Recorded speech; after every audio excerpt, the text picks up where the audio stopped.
Hello there. Welcome to my show, COVID-19 update by Heerak for 2021, January 27th. Yeah, we have 27 days that has passed by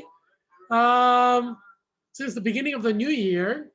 And today is National Chocolate Cake Day. I hope you had chocolate cake. One of my favorite chocolate cakes in the world, whole wide world, is Schwarzwald Kirchenkuchen. It's like Black Forest chocolate cake. Schwarzwald Kirchenkuchen. It's like, oh, so good. Oh my gosh, if you haven't tried the Schwarzwald Kirchenkuchen, Black Forest is a area in Germany near Freiburg. Um, and that's where the cuckoo clocks are from. I actually bought a cuckoo clock from Freiburg, Germany, when I was studying there for Penn in Germany program. Penn in Germany program is University of Pennsylvania summer program in Germany, and it was in Freiburg, city of Freiburg. And there were like 6 students who participated. I was one of them. But we got German 3 and German 4 credits. So we did a whole year of German in like 10 weeks. And we're in Freiburg. So it was Penn in Freiburg program. So yeah, there were 6 of us from Penn. Yeah, Freiburg is like in the Black Forest area, and cuckoo clocks are very famous there. And it's in the near the Alsace-Lorraine region of France. And it used to be that Alsace-Lorraine region of France and Freiburg area used to be like one area, like, but it was divided by a national border. And so Strasbourg is in the Alsace-Lorraine region, and that's where um, you know it's the most famous place for snails, l'escargot. Yeah, that's like the best place to eat l'escargot. Um, yeah, Strasbourg food is amazing, but it's very French. Um, but Freiburg food is very German. So yeah, I guess the boundary, border boundary, created differences. Not like East Germany and West Germany. They both stay like German culture. It's like South Korea and North Korea. They're both like Korean culture. That doesn't change. Um, Comrades, my fellow comrades in North Korea. You like my hat? Comrade hat? As you know, Poland it's in East Europe. And, I had a Bachelor in Poland show. If you look at the previous shows and the COVID-19 update by Heerak, I had episodes that are like COVID-19 update by Heerak show that had like Bachelor in Poland. As you know, I'm a bachelor, unfortunately, because I love to get married to a beautiful woman um, who's beautiful and beautiful. No, I mean, she has to be a Christian, but it's okay what her earlier religion was, but she has to be Christian by the time we get married. Um, I'm single. I've never been married. I don't have any children. I've been busy trying to be the Leonardo da Vinci of 21st century, so I didn't get around to marrying. But looking back in my life, I should have prioritized marriage. Because I've known so many beautiful women in my life. I don't know what the heck I was doing. I was enjoying them and their company. So it's not like I wasn't enjoying them, but I could have enjoyed them for the rest of my life. I had to choose one, obviously, but it's not always easy choosing one because there's so many beautiful women in the world. But, obviously, you have to choose one. Yeah, but I should have chosen one and just, procreated, had my little Heerak Kims running around. Hopefully they look like my wife because the women I like, they're amazingly beautiful. So yeah, but anyway, I don't know. Girls think that I'm kind of cute. I don't know. I don't know. I can't see myself, you know. But yeah. If you think I'm cute, it's probably the hat. You know what I'm saying? The hat is really cool. I'm glad I got this hat. I picked it up in Russia. I think I picked it up in Russia. Yeah, when I visited my girlfriend, I had a girlfriend who was half Ukrainian, half Russian. If you've been watching this show, you know this girl, Irina. I met her in JFK airport. I saw her and I was like, man, she's pretty. So I went up and talked to her. And she was, I guess, a sophomore or freshman. I don't know, like in Moscow State University. And she was doing this program where she could be a Girl Scout, what do you call that? Girl Scout leader, summer camp leader. Yeah, so I guess she came to America for like a couple months to like manage summer camp at Girl Scouts. So she's a good girl, you know. I like good girls, you know. Um, yeah, I guess she was like 18 or 19, freshman or sophomore when I met her. She was beautiful, redhead, but I think she was originally blonde, but she colored it red, blue eyes, taller than me, very voluptuous, very thin and tall. Yeah, very beautiful. So, you know, I went to visit her for 4 days. I flew from Brown University, where I was teaching Jewish studies, and then flew back. Oh man, I was suffer from jet lag. That flight was like, whoa, you know, but it was worth it because I spent 4 days with her, you know. But you know, I'll talk more about it some other time, and I talked about it a little bit more before. Hi, Irina. She's probably married to some. Well, she's half Russian, half Ukrainian. So I don't know if she married Ukrainian or Russian. I kind of lost touch, but maybe I should write her. Get back into touch. And her father is a police, captain or call it police commissioner in Ukrainian city. Yeah, so her father's the Ukrainian, mother is the Russian.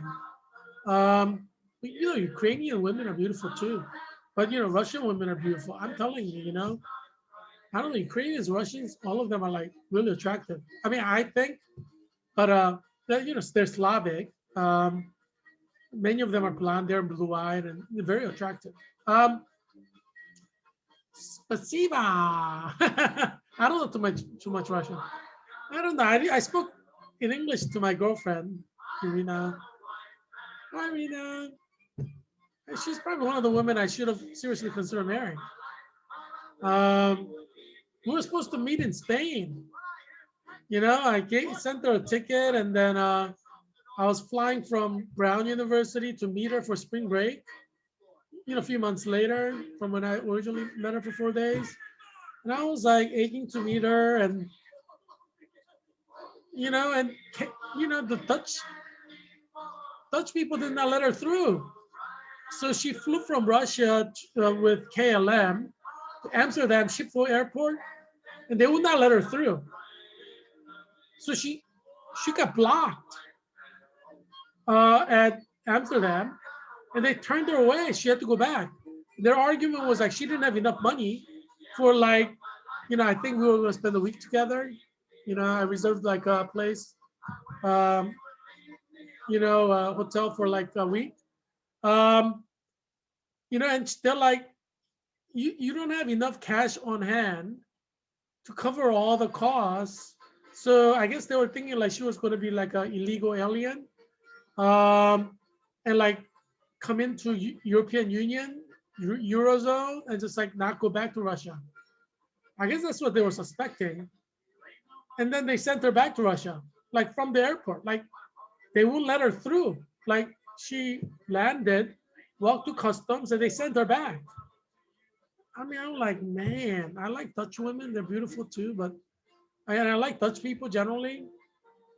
But they're Calvinists, so they have this legalistic side to them. Calvinists are legalistic a little bit, but I mean, so law and order is very important to Calvinists. Like, Donald Trump, President Donald Trump says law and order because he's Calvinist, Presbyterian. It's like Calvinist too.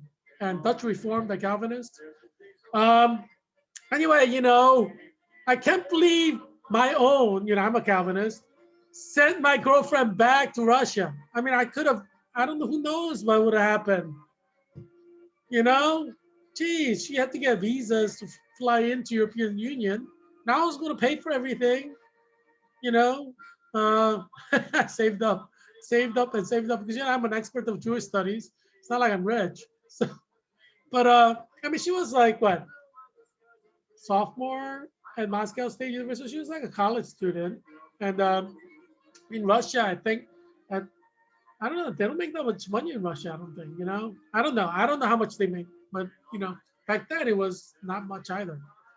So yeah, but anyway, yeah. So I went to Madrid and waited for her and waited and waited.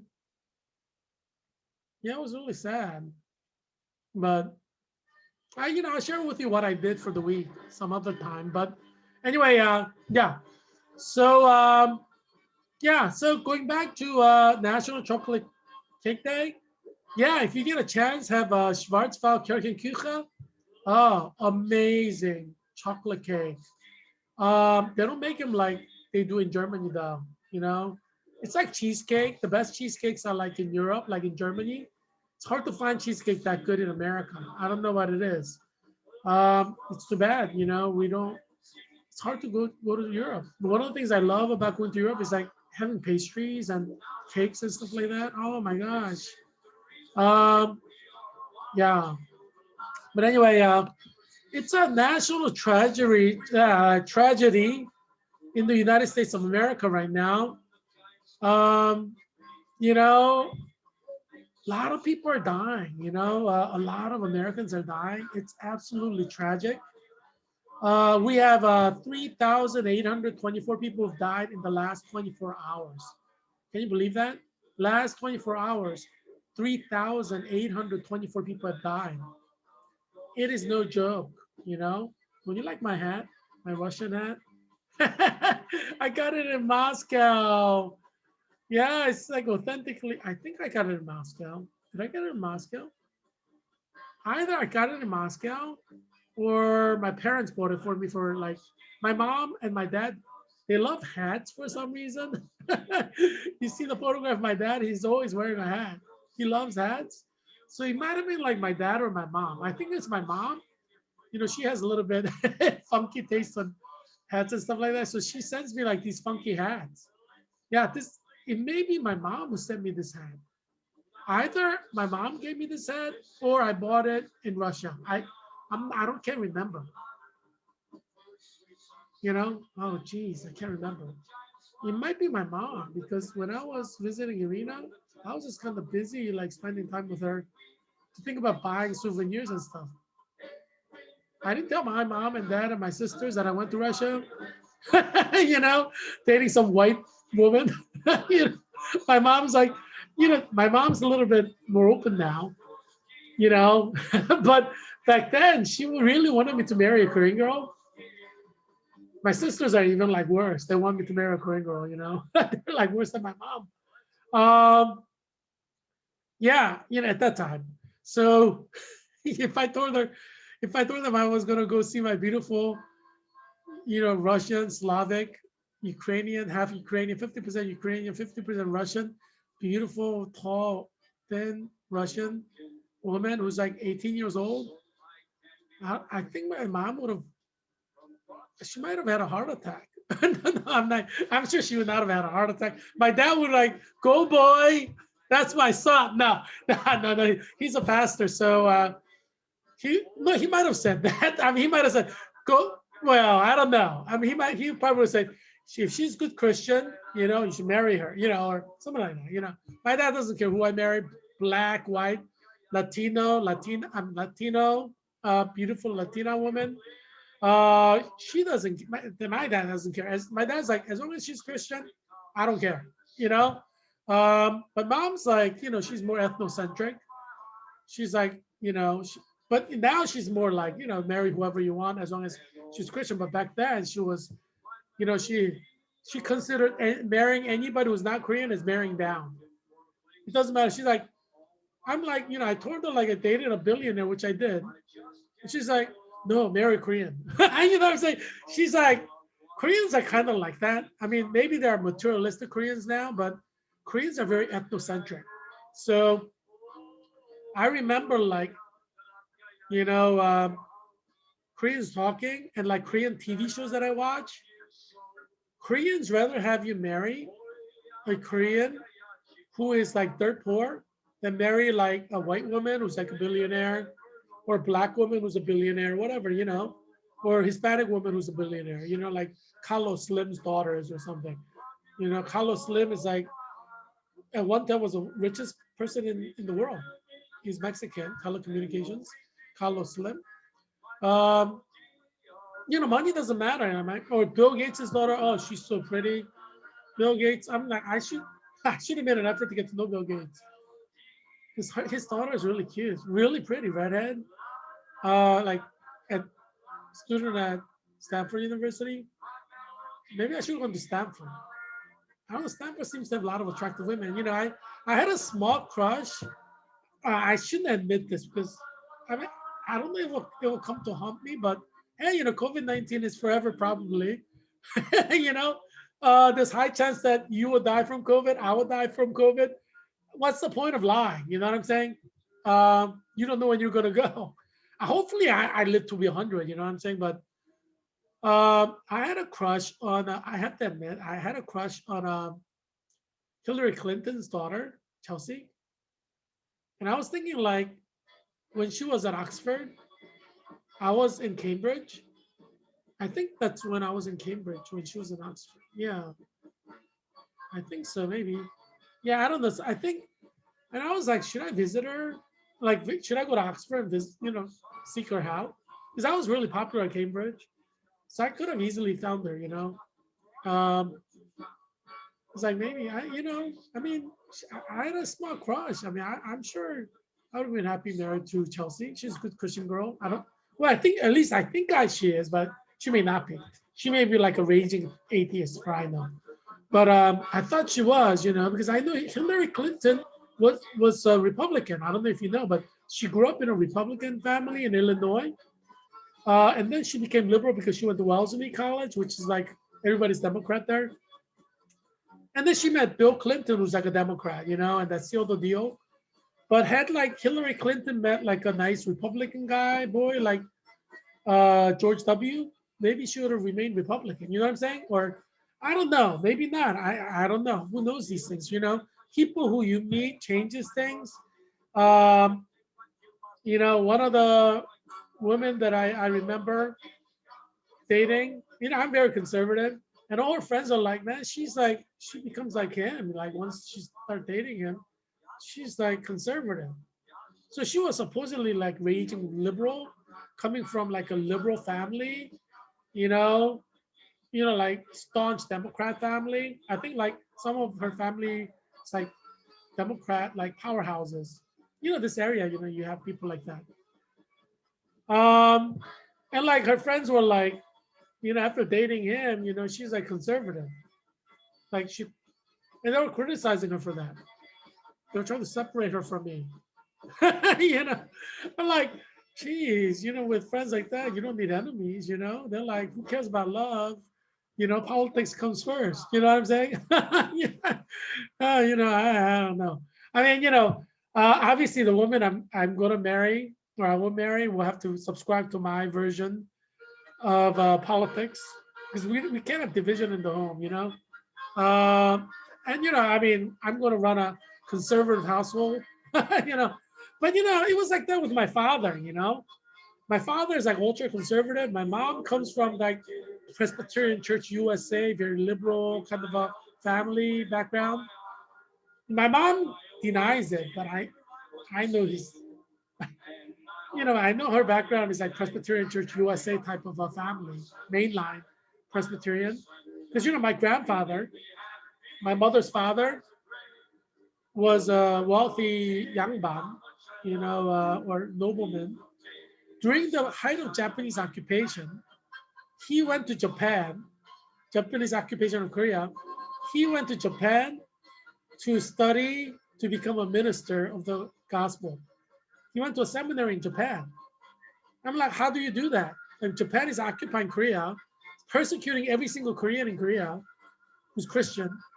And my grandfather, my mother's father, goes to Japan, studies in a Japanese seminary protected by Japanese Christians.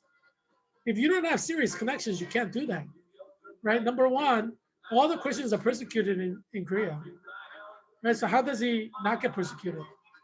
Number two, Koreans cannot go to Japan unless they're royalty or nobility. You know what I mean? They need access. He had it. So that's why I know my grandfather, my mother's father, is it's kind of like when India was a colony of England.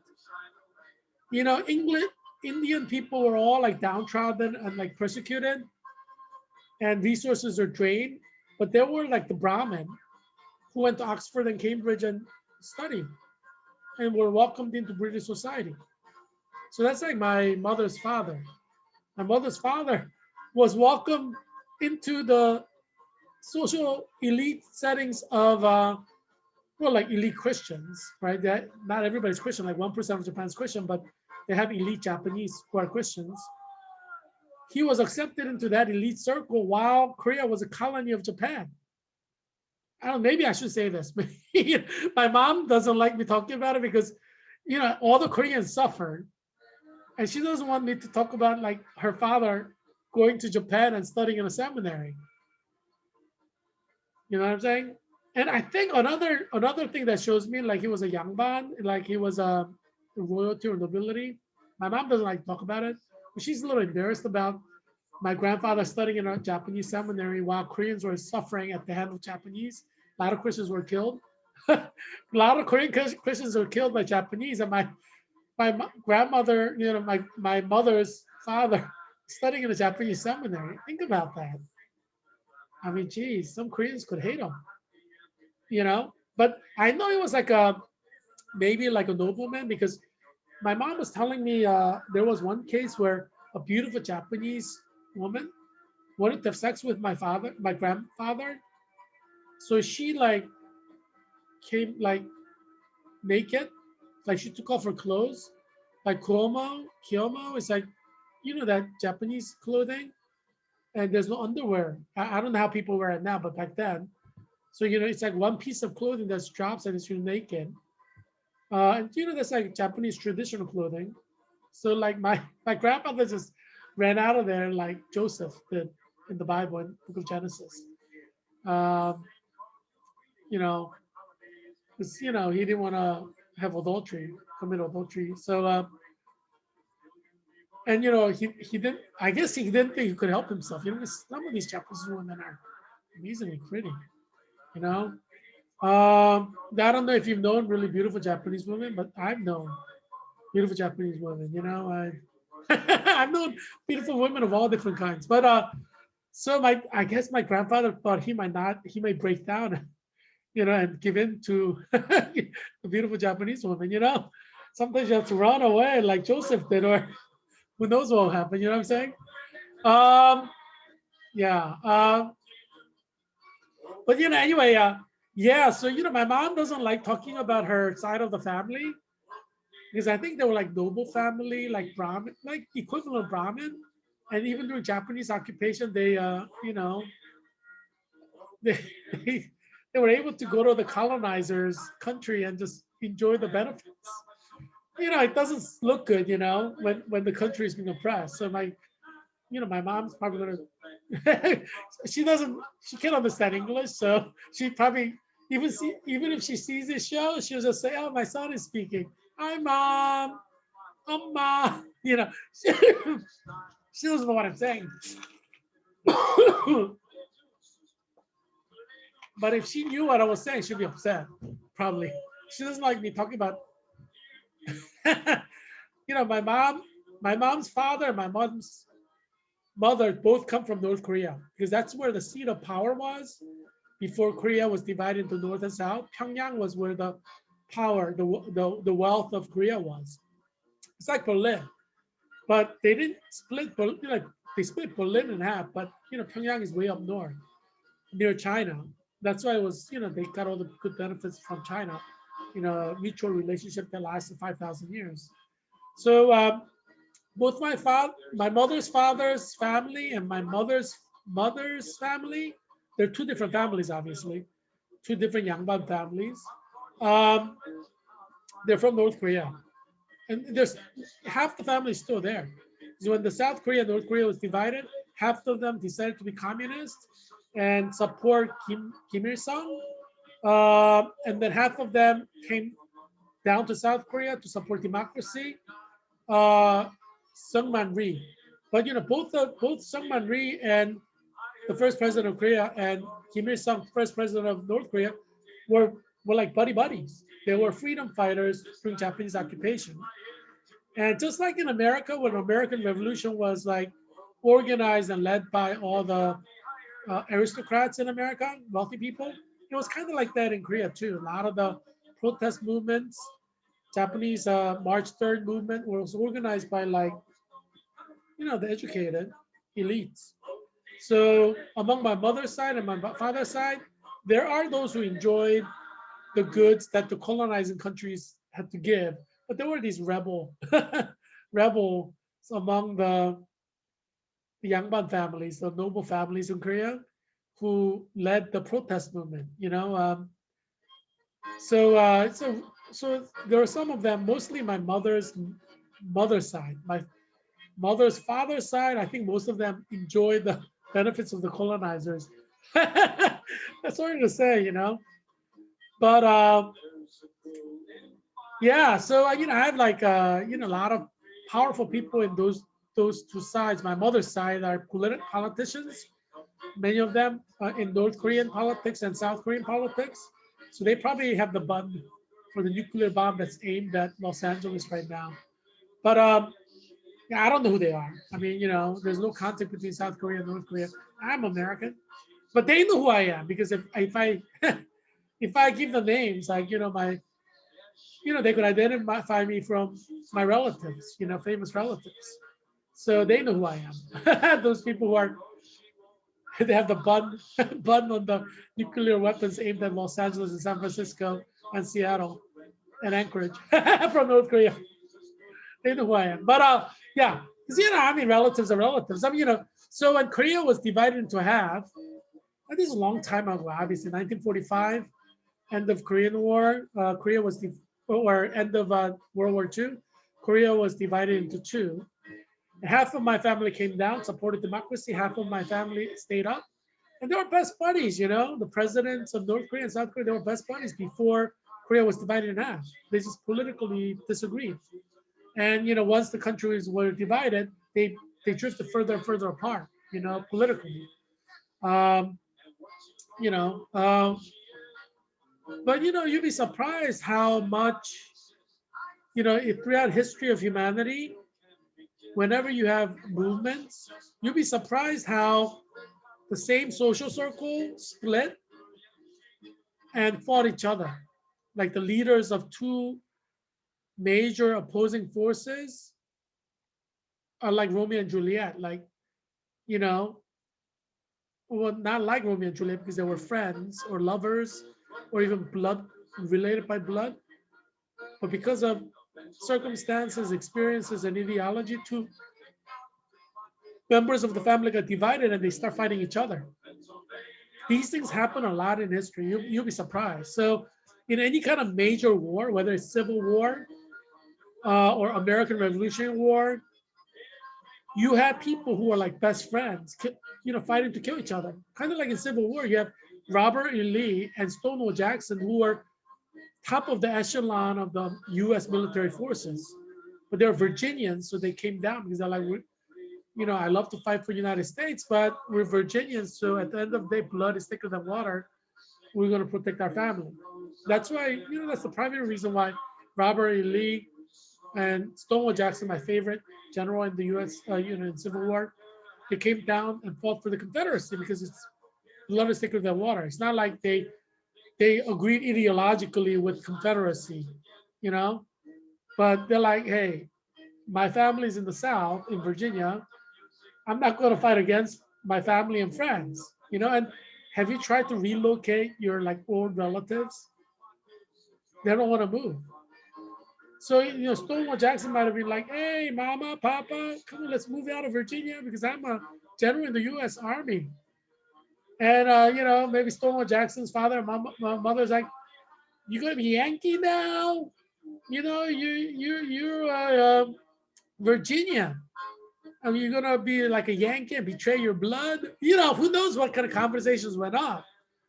But at the end of the day, blood is thicker than water, right? So Stonewall Jackson's like, okay, mama, okay, papa, I'll fight for Virginia. You know, who knows what kind of conversations took place, right? You know, a lot of people think of like Robert E. Lee as evil. You know, that's a simple way of thinking. People are bound by their kinship ties, you know, and their families. And you try to move your family out of the area they've lived for decades.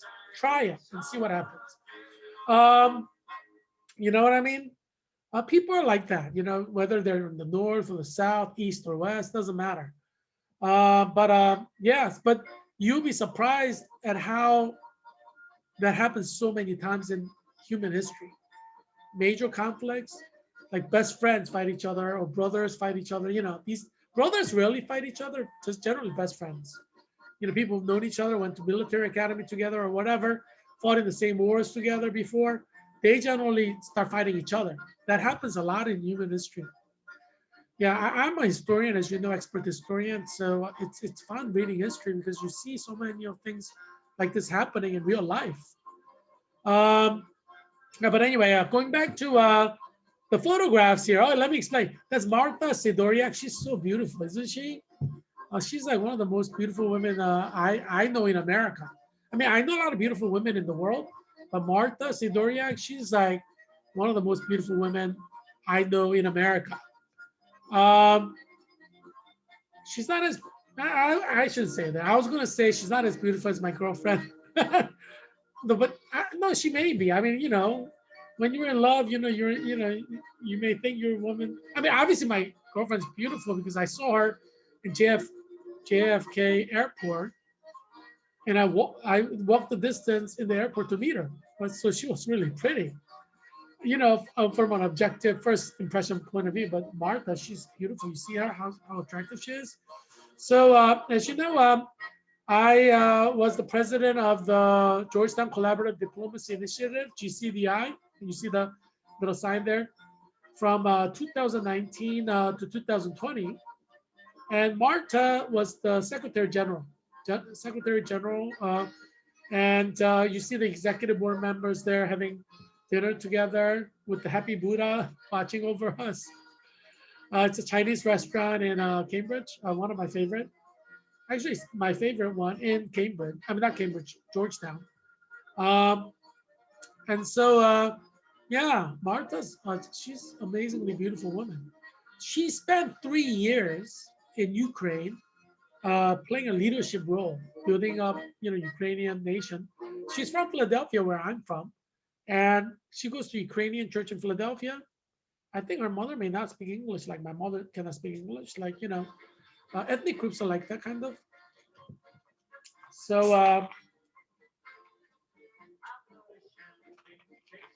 yeah, you know, we've done great things through Georgetown Collaborative Diplomacy Initiative, which is a #1 foreign diplomacy uh, group at the School of Foreign Service at Georgetown University. I was the first non-School of Foreign Service student, because I was a nursing student in the School of Nursing and Health Studies, to become the president of a School of Foreign Service organization.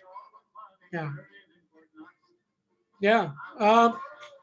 Marta, she's a master's of science in foreign service, MSFS student.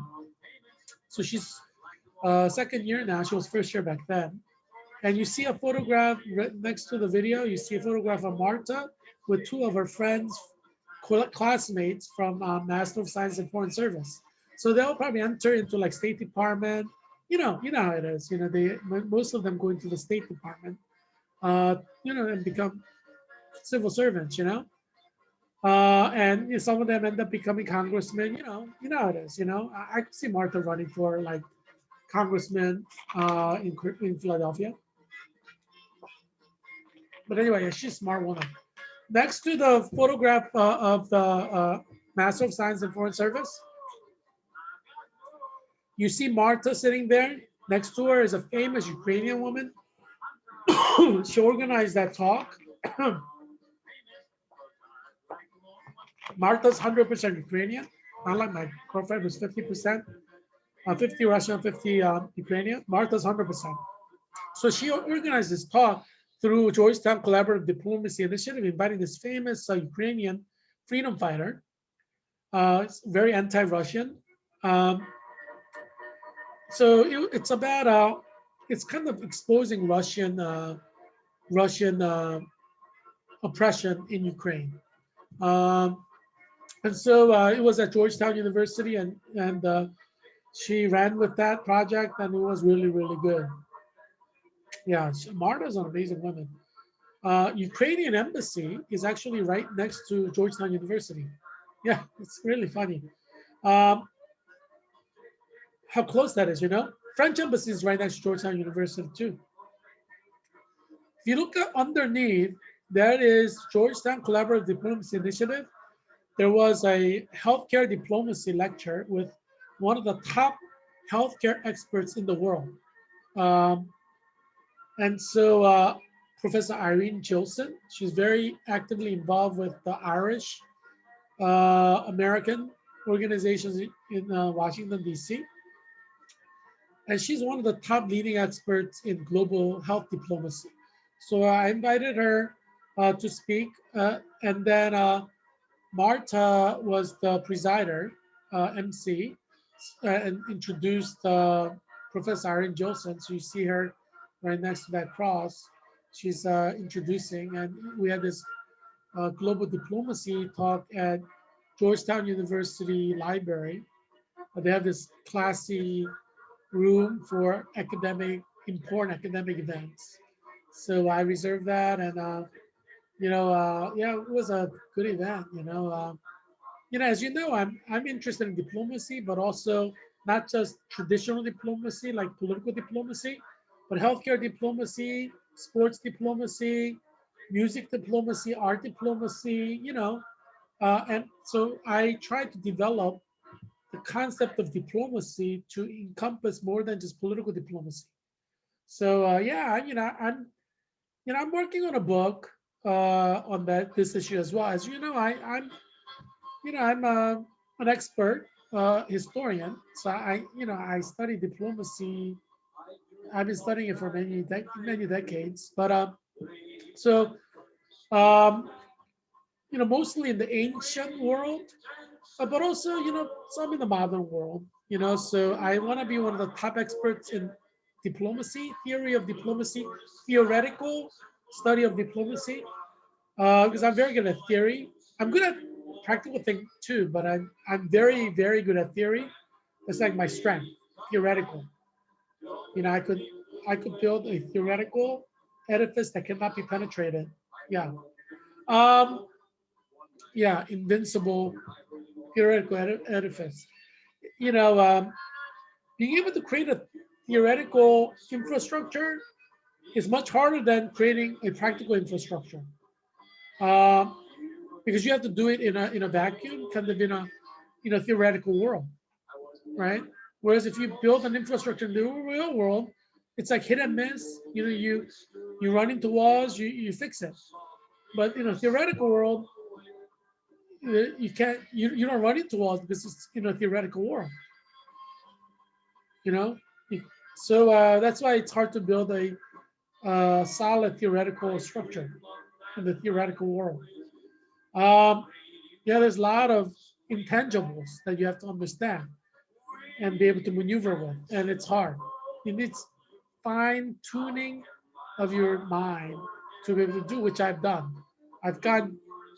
I received years of formal training to fine tune my mind, so I have a very sharp mind.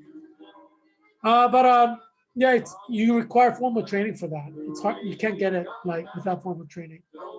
Um, yeah. Um, but anyway, as you know, I'm the Leonardo da Vinci of 21st century. So, and I worked hard to become the Leonardo da Vinci of 21st century. You know what I'm saying? I mean, geez, I traveled the world literally seeking out the greatest minds in the world. Yeah, that's what I did. That's part of the reason I'm probably not married, but I should have prioritized marriage because in the course of seeking out greatest minds in the world, I've known like some amazing, beautiful women. I've dated beautiful women. I'm like, geez, why didn't I prioritize that? But anyway, it's what it is. I'm still single. So, hopefully God will send me somebody amazingly, incredibly beautiful. Yeah, that'll be good. But anyway, yeah. Um, yeah. So let's go to former Eastern Europe top 5 cases in honor of Marta Sidoriak from Philadelphia. And I have a lot of Eastern European friends. My girlfriend, Irina, she's former girlfriend. Yeah, and bachelor in Poland, all the women in Poland who are probably pining away at me. No, I don't know. I'm just kidding, but maybe they are. I don't know. Yeah, so I thought I'll do 5 former Eastern Europe, top 5 COVID cases in former Eastern Europe in their honor. Hi, Marta. I miss you, Marta. Marta's great. I mean, she's smart. She's kind-hearted. She's beautiful. I hope she doesn't end up with a jerk. She deserves like the best guy in the world. Hopefully she marries like future president of Ukraine or something. You know what I'm saying? Or future president of America. Who knows? But yeah. Anyway, hi, Marta. Yeah. So yeah, top number 1, Russia is number 1, and they have 69,971 deaths. Well, their cases are over 3 million, 2% death rate. Poland is number 2. Isn't that surprising? Poland is number 2 for COVID-19 cases, and apparently deaths too in Eastern Europe. They have 36,054. Jeez. I hope none of the relatives of those who are participating in Bachelor in Poland, the Polish bachelorettes that I've been meeting, I hope none of their relatives have died. Oh, that'd be so sad. Ukraine is number 3. And they have, Marta, 23,307 people have died. Maybe Marta knows somebody back in Ukraine, because she lived there for 3 years. Maybe she knows somebody who died from COVID, like, that personally. Czech Republic has 15,000. Oh, so the death rate is not higher than number 5, which is Romania. So Czech Republic has higher cases, 956,155, but a 2% death rate, 15,791. Romania, Count Dracula. Ed Mosang, my best buddy Ed, he is part Romanian. So he used to joke around about being like, being Count Dracula. And I think my clinical instructor, Paula Linen, I can't remember her full last name, Linenfelser. I can't remember. She's from Pittsburgh. I can't remember her full name. Like Paula, I call her, Professor Paula. But yeah, she's a great clinical instructor. I really, really love her. She's an amazing instructor. She's really, she's really good at what she does. And she gave me a high A too. So yeah, so I love her. No, I earned it. I worked hard. I earned that. But yeah, so She was my clinical instructor at Innova Fairfax Hospital when I was in the step-down cardiac unit. Um, and ironically, you know how funny it is? My mentor, uh, you know, like, is it mentor? Yeah, when I first entered the clinical nurse leader master's program at Georgetown, all of us had like a mentor from upperclassmen, the one who was like 1 year ahead of us. So mine was Jessica Nguyen, and she ended up in cardiac, I guess, unit. I guess it was, I don't know, I guess it was cardiac step down unit. So that was her first job. So when I was in clinicals, uh, you know, they were saying like, yeah, she's a nurse in this unit, but um, yeah, I guess like, you know, COVID hit, so our clinical got cut in half. Unfortunately, you know, it was supposed to go all the way till like May, but it got cut in half because of that.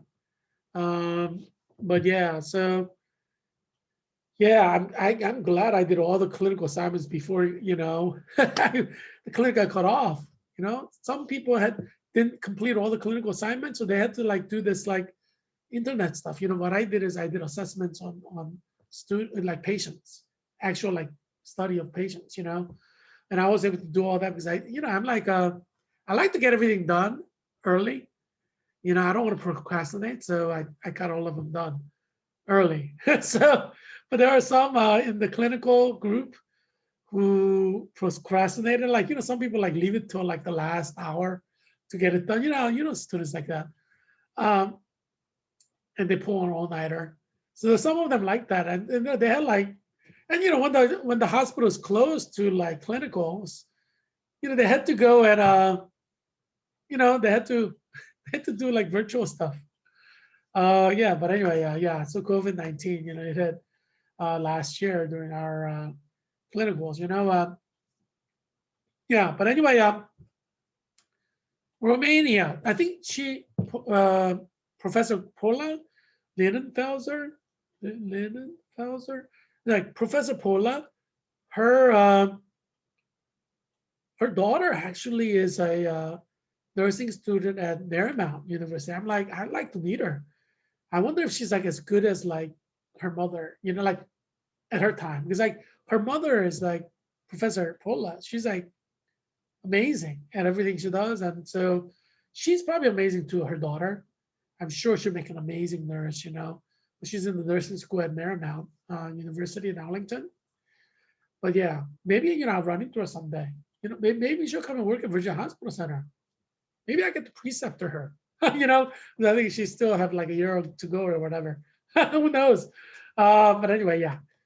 Hi, Professor Paula.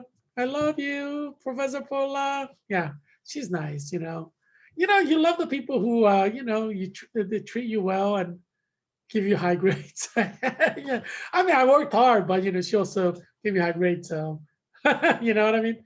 So, yeah. But anyway, yeah.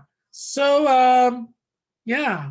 Wow, Arlington. This is only 26 square miles. I probably run into like Professor Paula's daughter without even realizing. You know what I mean? So, well, there's COVID, so yeah, that's true. That may not happen, but anyway, yeah,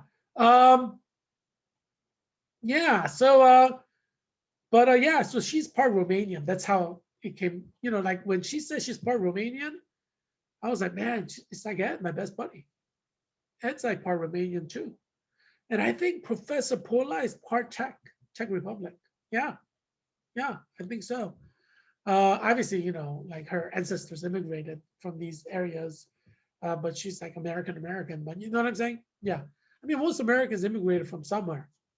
And if you're white, I mean, well, like there are white Americans from all over Ireland, England, Germany, Czech, Romania, you know, Ukraine. You know, there's like, you know, like Marta, I think she was born in America, but her mother and father were born in Ukraine. Yeah. I mean, there are a lot of people like that. Like in Arlington, 100 nationalities are represented among immigrants here. Yeah. But anyway, yeah. So let's look at the global numbers here. COVID hits 100 million cases, 100 million cases now around the world. Yeah, it's no joke. It's no joke. Um, First article, global number of COVID cases surpass 100 million. And so it's written by staff at Al Jazeera. The number of confirmed coronavirus cases worldwide has passed 100 million, according to data from Johns Hopkins University data just over a year since the first cases of the then mysterious new illness were reported in the Chinese city of Wuhan. During the past 12 months, the pandemic has forced governments to order shutdowns. It's still forcing governments to shut down. Curfews, travel bans, like, President Biden, Tin Man Joe, imposed travel bans, right? Or travel restrictions, and other public health restrictions to try and stem the spread of infection. Tin Man Joe is not working. We still have 4,000 deaths per day. And Tin Man Joe wants to open up schools. Is he crazy? Are you crazy, Tin Man Joe? Where's your heart? Tin Man Joe doesn't have a heart. He wants to open up schools and then continue to have 4,000 deaths. Have a heart, Tin Man Joe. Don't open up those schools and let the little ones go to their destruction and death and their mamas. Close the schools, Tin Man Joe. Have a heart. During the past 12 months, the pandemic has forced governments to order shutdowns, curfews, travel bans, and other public health restrictions to try and stem the spread of infections. Economies have been hard hit, and inequalities of all types have been exacerbated.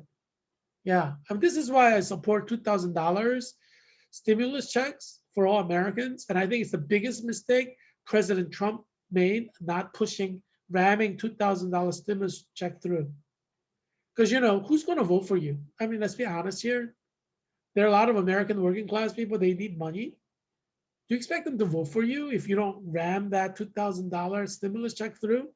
I mean, geez, people vote for people who help them, right? And, beyond political ideology here. You got to understand how people think.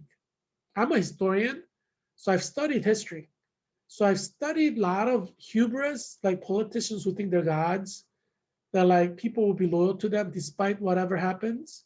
And Trump, I think, fell into hubris. It's like, people are like, this is Trump's Republican Party. I mean, yeah, that's a nice way to make friends in the Republican Party. This is Trump's Republican Party. You're gonna make a lot of enemies saying things like that. You know what I'm saying? Because like Ted Cruz probably wants Republican Party to be Ted Cruz's Republican Party. Marco Rubio probably wants Republican Party to be Marco Rubio Republican Party.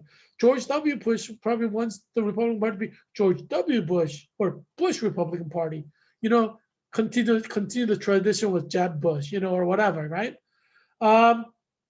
Yeah, when you start talking about like personalizing a whole party for yourself, you're just like asking to be shot. You know what I'm saying? Like in a figurative sense. You got to be careful, like how you handle things.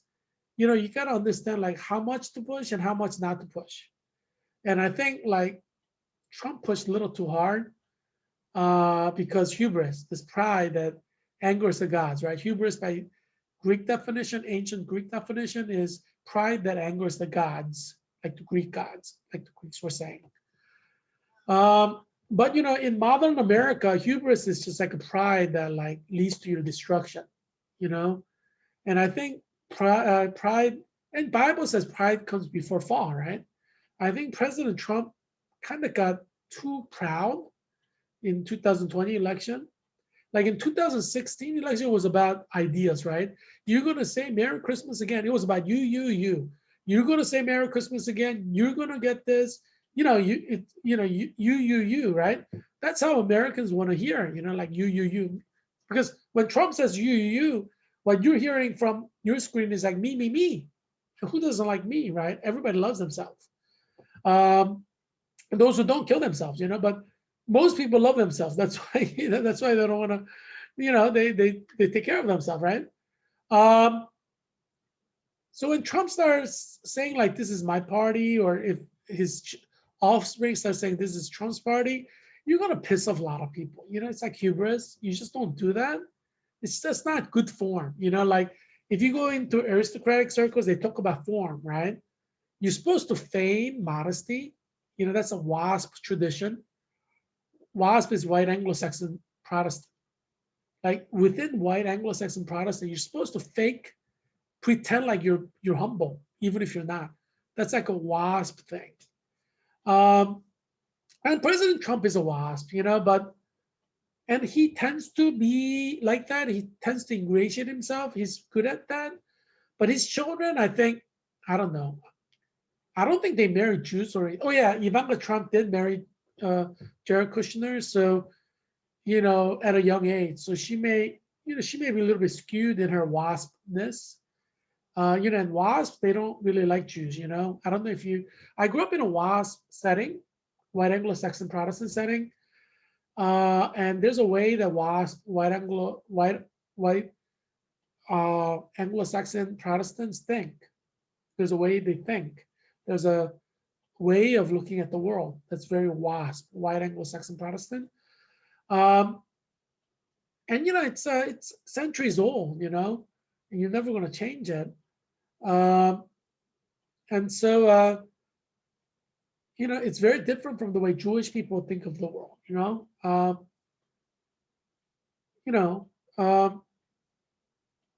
So, you know, so I think Trump's children are a little bit, you know, skewed from the like more of the mainstream WASP tradition. And I think that's where the problems rose. Like Team Trump had like little, you know, like Trump needed to toe the WASP line. If he wanted, like he needed to toe the WASP line with Georgia Republicans, because you know Trump went a little bit too overboard with Georgia's Republican Party. It's almost like he wanted to lose, you know, or he wanted like David Perdue and Loeffler to lose, you know, like picking fight with the Georgia Republican parties to divide the party, right? Stranger things have happened in global politics and human civilization. So, you know, I wouldn't put anything beyond you, you know, but you know, I'm a historian. I've seen and read about all kinds of things. So nothing unfazes me, nothing surprises me, nothing shocks me. You'd be surprised at how intricately convoluted politics can get in humanity. Yeah, you'd be shocked. I mean, what we have in America is nothing. It's like child's play compared to what happened in Roman society, what happened in Greek society, what happened in Jewish society like 2,000 years ago. What's happening in America is like child's play. It's like first grade level politics.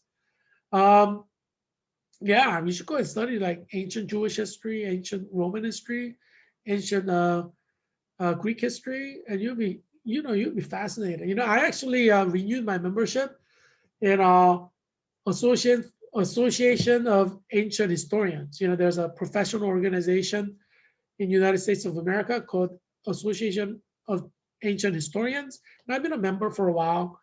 So I renewed my membership just like I think it was yesterday. you know, I gotta keep up with my professional organizations. You know, so it's a professional organizations for all the ancient people who teach ancient history in the United States. All the experts of ancient history, like professors of Roman history, professors of Greek history, you know, ancient historians. So yeah, you know, I gotta keep up the memberships, you know. But anyway, yeah, let's continue reading. Economies have been hard hit and inequalities of all types have been exacerbated. More than 2.1 million people around the world have died from COVID-19, and more than 55 million people have recovered from the disease. Yeah. Yeah, so yeah, it's going to get worse. Second article, global tally of confirmed coronavirus cases surpassed 100 million. Laura Smith Spark. I guess when a Smith marries a Spark, their children become Smith Spark. You know what I'm saying? I'm like, man, who wants the ashes? You know, I'm like, if my wife wants her name, I'm like, let's give my children all of them your name. It's probably cooler than mine. My last name is Kim. It's like so simple. You know, I like my last name. It's nice and catchy, Kim. But anyway, the world has now surpassed 100 million confirmed cases of the coronavirus. It's a figure that seems almost unimaginable 12 months ago. Yeah, 12 months from now, you'll be saying the same thing.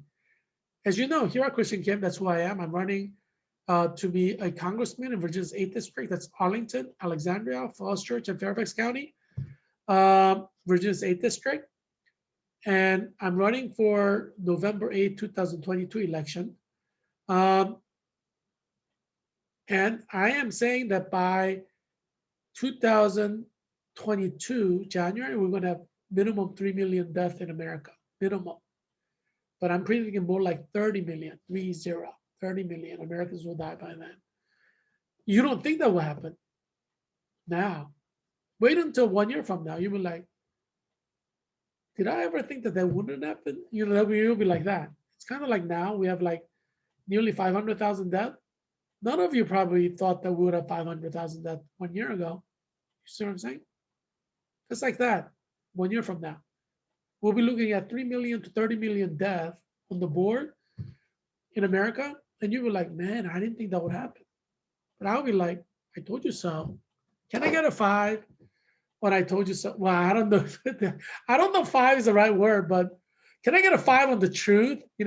As you know, I don't believe in the liberal media. Liberal media lies. It makes it sound like you're not going to die because there's a vaccine. You know what I'm saying? It makes it seem like vaccine is like some kind of a invisible cloak that COVID-19 cannot see. You know what I'm saying? Come out of the Harry Potter world. Come out of the Harry Potter world. I was like, what do you mean? Come out of the Harry Potter world. Come into the Harry Potter world. Yeah, anyway, yeah. So continuing reading in the article, it's a figure that seems almost unimaginable 12 months ago when the first case had only just been confirmed on U.S. soil. Yeah, less than a year ago. Should I be crying or should I be smiling? I don't know. Many of you are probably like, I don't know. You probably don't know what to think, right? Less than a year ago, we had like only 1 case or whatever, like, you know what I'm saying? Yeah. Now we have 500,000 people dead. You don't think 3 million people are going to die from now to December? Oh, minimum 3 million Americans are going to die. Now, if Joe Biden, Tin Man Joe, opens up schools, we could have 30 million die. Yeah. It's people-to-people virus. I'm trying to help Tin Man Joe. Because who do you think the American people will blame if you have 30 million people dead? I mean, does he want to have a 4-year term or 1-year term? You know what I'm saying? You saw how people stormed the Congress? They're going to be storming the White House after we have 30 million deaths. But is Joe Biden going to have like 50,000 U.S. troops guarding the White House? You know what I'm saying? Tin Man Joe, listen to Heerak. Do the right thing. Protect American lives, and American lives, will not hate you. You know what I'm saying? You open up schools. It may sound good now. After 30 million American dies, I assure you, you'll be hated. Yeah, it's like guaranteed. Because, everybody loves their children more than politicians, right? You know what I'm saying? I mean, who doesn't like their children more than politicians? So, and if their children die from COVID because school's open, do you think, Tin Man Joe, they're going to still love you? You know what I'm saying? I mean, and it's dubious if they actually love you right now. You know what I mean? That's a big question mark. We don't know yet. You probably don't know whether they love you or not. People who voted for you, they might have voted for you just because they're pissed off at Trump calling Republican Party Trump's party. They're like, it ain't Trump's party. It's nobody's party. It's my party. You know what I mean? Yeah. Cases continue to rise sharply in some parts of the world, and every day the losses mount as more people lose loved ones to COVID-19. lose a business or lose their livelihood. That's like America. That's going to happen throughout 2021. On January 15, the official global death toll from coronavirus pandemic surpassed 2 million, according to Johns Hopkins University. The only country that's not going to lose out is China, because China makes everything that all of us buy, like surgical masks. That's like all from China. They're making trillions off of our suffering. You know what I mean? It's like we don't really have companies making masks in America. We buy Chinese masks. So all of our COVID money is going to China. China has like 0 death every day. Do the math. China is going to like be number 1 in the world without question in 2021. America is going to keep going down. China is going to keep going up. There's no way America can sustain our place in the world at this rate. There's absolutely 0 chance. There's 0 chance that we could sustain our position in the world. Because China has 0 death. We have 4,000 deaths per day. There is absolutely no way we can beat China economically. No way. And second thing is, so the first thing is the death rate. Second thing is they're creating stuff that we're buying. So all of our money is flowing into China. Chinese money is not flowing into America because we don't make products that they want, really, or need, right? China makes products we need. So all of our money, wealth is flowing into China. So do the math. If all of our wealth is flowing into China, so that's the second reason why there's no chance we can beat China economically in 2021. There's 0 chance. And I think Trump would have been able to find a way, because Trump is like kind of a Calvinist. He imposes sanctions and he's mean. He calls names. I mean, he's kind of mean guy, but he gets the job done. He makes sure America doesn't lose out to China. But Joe Biden's like, happy-go-lucky kind of guy. Hey, on happy-go-lucky Tim and Joe's watch, I mean, China's going to be like taking everything from us. You know what I mean? That's what you're looking at 2021, unfortunately. Hi, Tim and Joe. On January 15th, the official global death toll from the coronavirus pandemic surpassed 2 million, according to Johns Hopkins. We're going to have minimum 3 million deaths in America. Many of you will lose your child to COVID-19 death, especially if schools open. Many of you will lose your wife. Many of you will lose your husband. Many of you will lose your mother, father to COVID-19 death. That's a guaranteed. 3 million Americans minimum will die in 2021. It's guaranteed. I would say practically guaranteed, because if God miraculously stops everything, then obviously 3 million people are not going to die. But barring divine intervention, you should expect 3 million Americans to die. If 3 million Americans don't die, that's a miracle. You know what I'm saying? Because look, 500,000 people die from it. It's like 0. We started from 0 and we got to 500,000 in 1 year. We're starting from 500,000. We're easily going to hit 3 million. It's kind of like when you're driving a car, going from 0 to 60 takes time, right?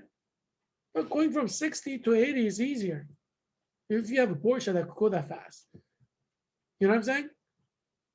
Yeah, first 60 miles, that's the hardest. After that, you have a momentum going. So you could go faster. It's like that. Like if you're driving 70 miles an hour, it's easy to go to 100 miles an hour. You know what I'm saying? So, yeah, so we're going to have minimum 3 million deaths. That's like practically guaranteed. I'll be surprised if we don't have 3 million deaths in America by Christmas 2021. I'll be surprised. Because as I said, 0 to 60 is hard, but 60 to 80 is easy. Yeah, that's why.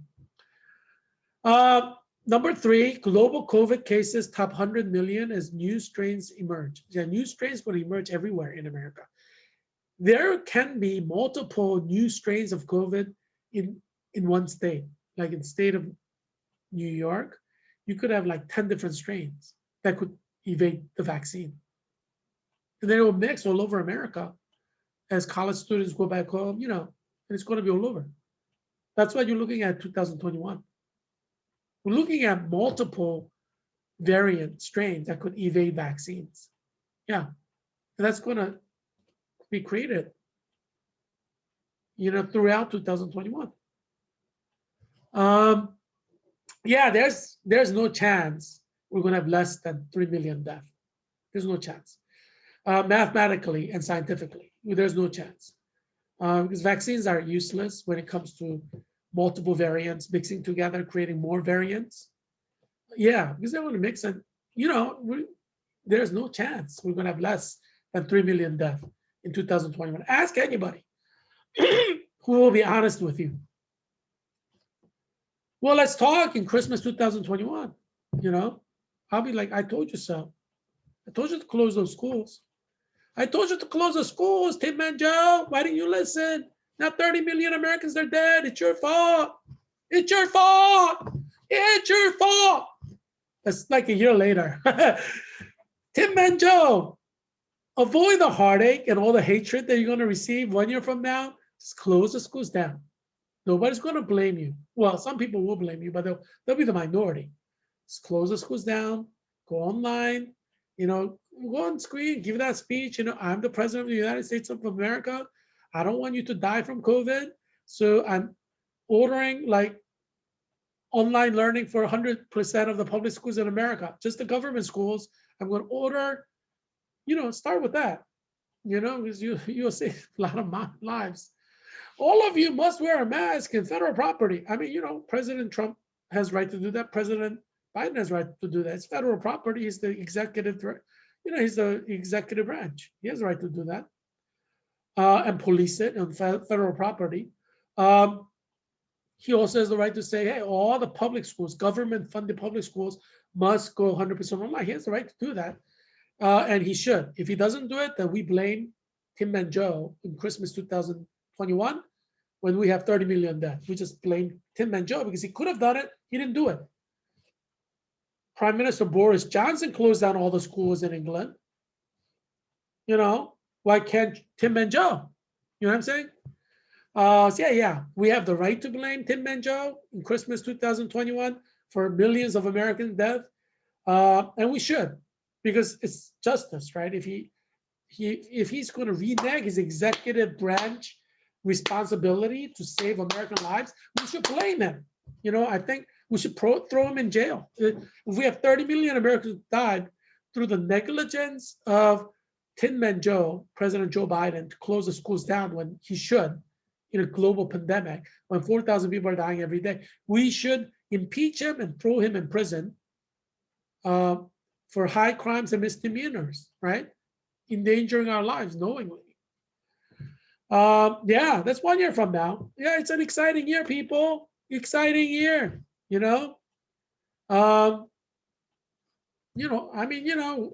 and Joe will may surprise us and show us he's actually wise, which I doubt. I don't think he will, because I don't have much confidence in Tim and Joe. I didn't vote for Tim and Joe. I didn't vote for Donald Trump either, but I definitely did not vote for Tim and Joe. Put a gun to my head, I wouldn't vote for Tim and Joe. Yeah. So, but anyway, yeah. Hi, Tim and Joe. I mean, when I say I hate Joe Biden, it's not him, the person I hate. It's what he stands for. What he does. What his de-Christianizing efforts. Because I love Jesus, so I love Jesus and his ways. So I want to see Jesus and his ways in America. And Joe Biden is dedicated to destroying Jesus and Jesus's ways in America. You know what I'm saying? He doesn't want what Jesus wants for America. And that's why I have a problem with Tim and Joe. I love Jesus, and Tim and Joe wants to do everything that Jesus doesn't want. You know what I'm saying? Well, not everything, but a lot of things, like most important things. And that's why, I have a problem with Tim and Joe, because I'm a Christian. I follow the Bible. Yeah.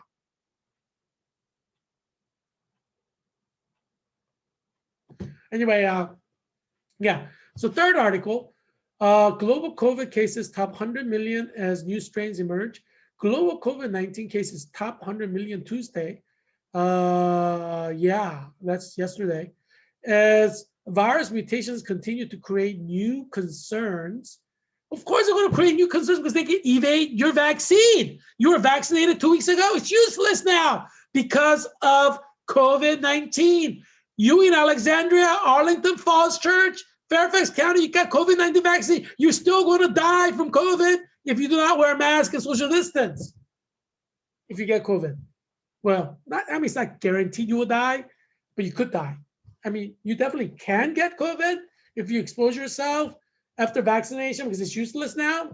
I wish I could say COVID-19 vaccine will work against the variants, but I'll be lying to you. Why should I lie to you when you're about to die?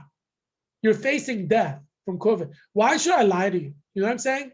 It's not right lying to you that COVID-19 vaccine will protect you against variants when there's no scientific evidence to that rationale, right? Yeah, I mean, liberal media lies. Liberal media is just like, they're just trying to I don't know what they're trying to do. I mean, liberal media got us here, 4,000 deaths per day. That's because of liberal media. That's why I don't believe them.